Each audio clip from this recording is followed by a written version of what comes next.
Señora Margarita Guillé, voy a comenzar con una cifra.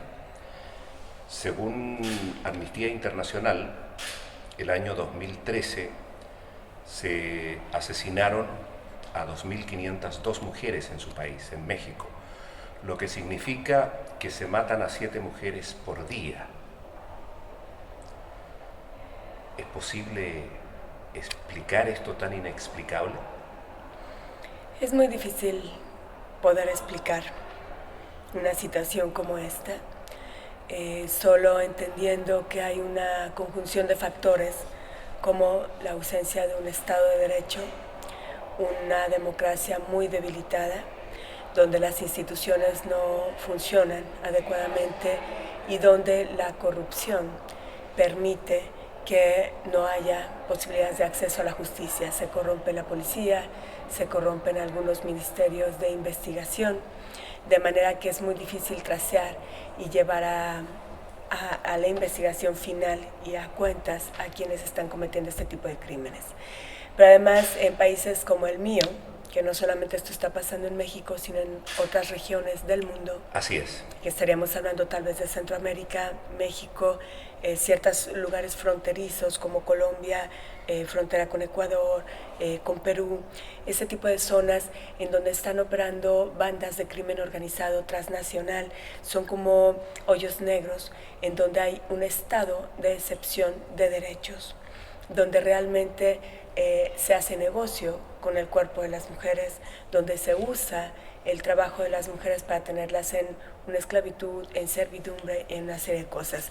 Es cierto que el índice de feminicidio es altísimo en México y en otras regiones del mundo, y que es el grado más extremo de violencia contra las mujeres que pueda mostrar la incapacidad de un Estado de realmente proteger y brindarles seguridad.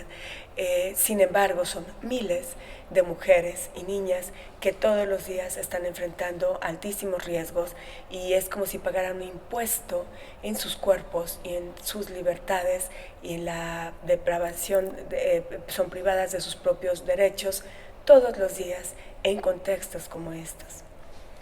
Antes de pasar de los crímenes a la violencia generalizada en contra de las mujeres, yo podría deducir de sus palabras que implícitamente me están diciendo o nos están diciendo que mientras no cambie esa realidad del Estado, mientras no se modifiquen las instituciones, mientras no termine la impunidad, seguirán muriendo mujeres a manos de los agresores. Sí, y no solo eso, es necesario que la sociedad civil y las comunidades comencemos a tejer redes de protección para defender y salvaguardar la integridad y los derechos de las mujeres y las niñas. Es decir, no solamente tiene que cambiar el Estado. Creo que nosotras como ciudadanas y ciudadanos tenemos un deber y una misión importantísima, histórica, en este momento en donde hay una crisis de los sistemas políticos y de las democracias que no están funcionando para nuestros países, no nos están garantizando ningún tipo de seguridad a las mujeres.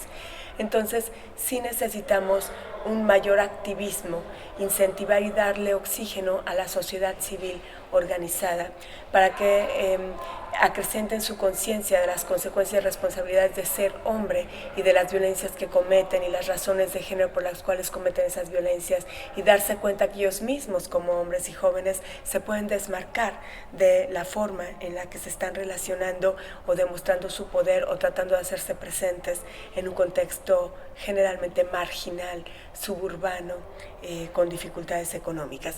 Necesitamos también generar un mayor índice de educación y conciencia para relacionarnos de una manera diferente, aislando la violencia en nuestra infancia. Hay mucho trabajo por hacer, evidentemente no es una solución fácil, estamos hablando de problemas sociales muy complejos, con una gran diversidad de factores, y en ese sentido el abordaje tiene que ser multidimensional, no es exclusivamente del Estado. Creo, por ejemplo, que en materia de cooperación internacional es urgente revisar los mecanismos de seguimiento de las convenciones internacionales, por ejemplo, de la Belém do Pará, que está hecha para prevenir, sancionar y erradicar la violencia contra las mujeres para el continente americano. O también necesitamos ver algunas de las formas en las que está encuadrado el Estatuto de Roma y ver cómo algunos de los crímenes que se consideran de lesa humanidad en zonas de conflicto o de guerra se están cometiendo en territorios en donde las naciones no están considerando que hay un conflicto armado o que hay una guerra, pero en efecto lo hay. Hay armas, hay gente que se mata, hay una violencia extrema, hay decapitaciones, hay muertos y muertos, y en ese contexto hay violencias consideradas de lesa humanidad para las mujeres que necesitamos encontrar la forma de perseguir, de nombrar y de reconocer que hay un estado de excepción de derechos en algunos lugares donde la comunidad internacional se tiene que manifestar cuando el Estado todavía no puede hacerlo porque está un poco capturado por estas bandas que operan muy bien en los distintos niveles políticos también. Señora Margarita Guillé, usted creó el año 1996 el primer refugio para mujeres de su país. Sí. Va a cumplir 20 años dentro de poquito. ¿Qué la llevó a crear este centro? Sí, yo soy comunicóloga, José, y en un programa de radio que tenía para mujeres, teniendo yo 20 años o así, empecé en una región muy pequeña de México y muy conservadora en ese momento a hacer el primer programa para mujeres en vivo. Y era muy notable que era una gran cantidad de llamadas de mujeres que hablaban para ser escuchadas, para contar sus historias, para hablar de la violencia familiar que ellas estaban enfrentando en el momento. Diversas historias de ese tipo me marcaron. Yo tenía la fortuna y tuve la fortuna de tener un padre democrático y muy apoyador de las mujeres, pero veía que la realidad en mi entorno no era así. Te estoy hablando de 1990, que era un México donde no se hablaba ni de perspectiva de género. Yo no tenía una formación feminista, apenas estaba cursando mi carrera en comunicación. Y a partir de eso las llamadas me empezaron justamente a llamar la atención, particularmente una en la cual después de 3 meses de que esta mujer había compartido su testimonio de cómo a patadas el hombre termina por matar el bebé que ella tiene en el vientre y se viene un aborto, en ese momento nos vuelve a llamar 3 meses después diciendo que él está ahí burlándose de ella, que nos está llamando a nosotros al radio diciendo que qué vamos a hacer, con un palo y está a punto de golpearla. Y yo decía, bueno, ¿por qué no le habla a la policía? ¿O por qué no le habla a alguien más? Yo misma decía, bueno, sí, tiene razón el señor, ¿yo qué puedo hacer a través del radio? Se cortó la comunicación en ese momento, nunca supe más de la señora, pero me empecé a preguntar por qué nos llamó. A mí esa llamada me causó censura, porque la señora iba repitiendo todas las groserías, las palabras altisonantes que él le iba diciendo. Entonces censuran mis llamadas al aire en vivo. Entonces yo también me sentía como, ¿por qué? ¿Por qué la ofensa es que ella haya repetido las agresiones que le decía? ¿Y por qué la ofensa a la sociedad no es la agresión que él está haciendo? ¿Y por qué yo soy sancionada por mostrar lo que está pasando en lugar de que él esté sancionado por lo que está haciendo lo que está haciendo? Me empecé a preguntar esas cosas. Yo era muy joven, no tenía herramientas, pero empecé a investigar. Hice una revista para, según yo, cambiar la situación de las mujeres. Me di cuenta que necesitaba meter las manos a la acción y fue que decidí poner esta casa refugio que empezamos a planear hace 20 años, en el 95, en Aguascalientes, Mujer Contemporánea. Así me involucré por los medios. ¿Y le ha ido bien a la casa refugio? Sí, en el sentido de que ha años. logrado atender y dar satisfacción a aquellas mujeres agredidas que llegan allí. Sí, Mujer Contemporánea ha sido precedente no solamente como refugio en México, sino que a los 3 años de habernos formado empezamos a cuestionarnos que necesitábamos trabajar con los hombres, porque las mujeres salían del refugio y muchas veces querían regresar con sus parejas. Entonces empezamos a plantearnos por primera vez en 1999 que era necesario trabajar con los hombres. Para este momento la situación de pensamiento en México y probablemente en el mundo era inaceptable. Pensar que nosotras quisiéramos negociar con hombres era antifeminista, entonces éramos vistas como locas. Y fue el primer refugio muy cuestionado que empezó, y abrimos un centro de atención a hombres violentos y violentados. Posteriormente abrimos una ludoteca para trabajar especialmente con los niños y fue el primer refugio que abrió este servicio.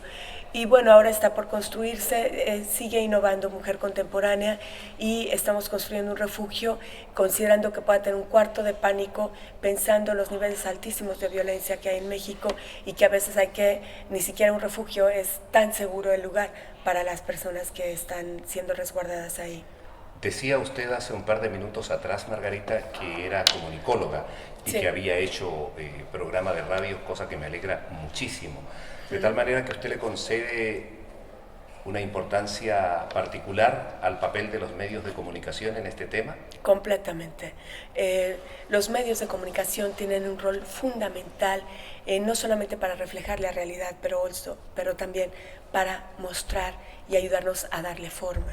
Entonces, mucho tenemos que ver qué mostramos y cómo mostramos a las mujeres.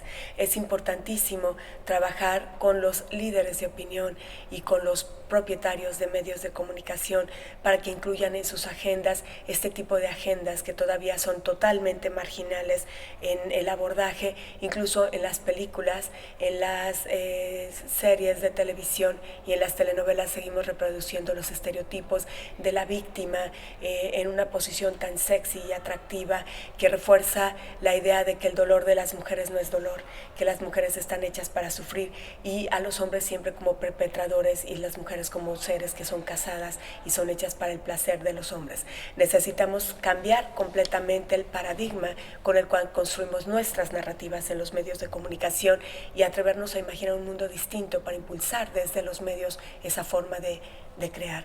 Considero también que los medios de comunicación tienen un papel fundamental para generar agencia, conciencia, formas de cambiar la realidad. Tan es así que después de estar haciendo cerca de 4 conversatorios sobre el problema del crimen organizado transnacional, conflicto armado y migración y sus vínculos con la violencia contra las mujeres, hemos decidido hacer un documental que se llama Ruta 94 para mostrar justamente lo que está pasando y que ya nos hemos sentado en distintos países y en congresos y gobiernos y en Naciones Unidas a hablar del tema, pero es tan difícil que se tomen acciones políticas definitivas. Entonces estamos queriendo construir a través de un film un precedente histórico de mostrar la realidad. Creo que la responsabilidad de los medios de comunicación es absoluta y tienen un rol mucho más importante que jugar del que hasta ahora se han jugado. Tengo la impresión que en el caso de la violencia en contra de las mujeres se repite, por desgracia, una tradición muy arraigada en América Latina. Y es que por primera vez nunca habíamos tenido tantas leyes que favorecieran a la mujer en la región. Nunca. La verdad es que si uno revisa país por país, se han hecho leyes muy favorables para la mujer. Pero falta ponerlas en práctica. Y eso no ocurre. ¿No le duele esta diferencia entre la teoría legislativa y la práctica del día a día? Sí, tenemos una cultura de la simulación. Sabemos cumplir muy bien como los estándares que Naciones Unidas o que ciertamente nos ponemos entre países, pero nos cuesta mucho la implementación porque se requieren recursos, porque se requiere voluntad política y se requiere un compromiso real para verdaderamente poder lograr los resultados. Me parece que la ley y los avances que, por ejemplo, México y algunos países del continente han tenido son fantásticos, pero aún así necesitamos movernos mucho más allá, mucho más sagazmente, de manera políticamente hablando, en los 3 niveles de gobiernos, en los gobiernos federales, estatales y municipales, a la implementación armonizada de estas legislaciones. Tenemos magníficas leyes, pero no tenemos las formas de operarlas y el entrenamiento necesario de las policías, de los ministerios públicos, de los maestros que enseñan en las clases, en las aulas, del personal de salud que tiene que atender la violencia sexual y la violencia física todos los días en hospitales y en emergencias. Necesitamos reforzar todo esto, dar gran entrenamiento y buscar la forma de medir el impacto de la implementación.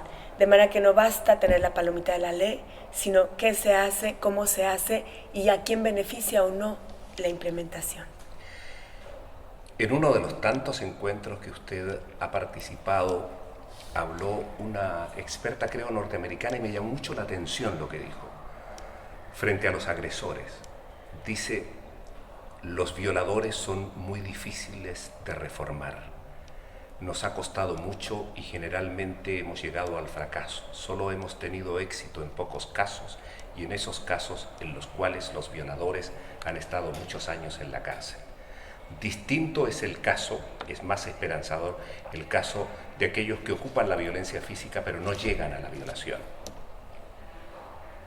En consecuencia, palabras más, palabras menos, lo que está diciendo esta señora es que tratar a los agresores es un tema muy, pero muy difícil.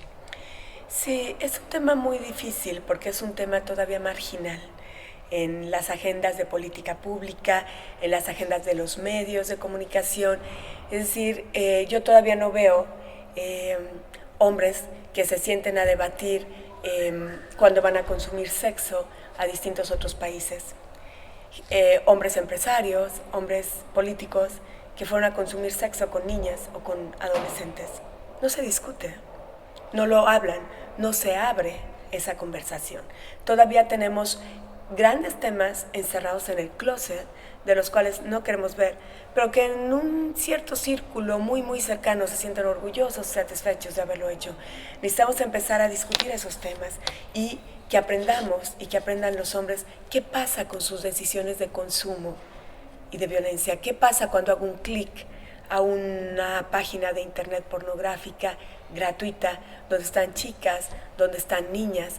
Esas niñas están por su voluntad, realmente están recibiendo un pago por el servicio que están ofreciendo o están siendo captivas y fueron secuestradas en otros lugares. Por ejemplo, José, le voy a dar un dato. En Ecatepec, que es una zona muy pequeñita, pequeñita relativamente al país, de México, es un municipio que tiene 2 millones de habitantes. Es pequeñito. Pequeñito para México, estándar. Pero realmente ahí, en los últimos 2 años, en una cifra aproximada, se considera que son 400 las adolescentes y mujeres jóvenes desaparecidas. Desaparecidas. Y parece que hay una banda de transportistas del transporte público que las está enganchando y que se las lleva y que las secuestran en el transporte público y se las llevan totalmente en contra de su voluntad. ¿A dónde? ¿A qué? Entonces necesitamos hacer los vínculos de qué está pasando en el fenómeno de la violencia contra las mujeres y qué está pasando con quienes consumen ese tipo de productos por internet, por su teléfono, de manera personal. Empresarios, gente con dinero o tal vez con no tanto dinero. Necesitamos empezar a abrir las discusiones en los hombres en ese sentido de cosas. Y como tú decías, en materia, por ejemplo, de violencia sexual, se ha demostrado por distintas investigaciones en todo el mundo que la violencia sexual, está usada como arma de guerra, está usada para generar desplazamientos en las mujeres de sus comunidades, para que se mueva toda una población, está usada para mostrar poder y poder decir ya llegamos a este lugar, por ejemplo, personas que migran y que son marginados, entonces una forma de mostrar el poder que tienen y que si son alguien es violando a las niñas y las mujeres de esa comunidad a la que llegaron. En fin, hay muchas formas de usarlo, pero también entre las otras es que la violencia sexual a los hombres y a los niños está tan encriptada, que no se habla de eso, no hay centros de rehabilitación para hombres violados, y que entonces no hay forma de dirimir el trauma más que reproduciendo el trauma. Entonces violando a otros niños, violando a otras niñas y mujeres.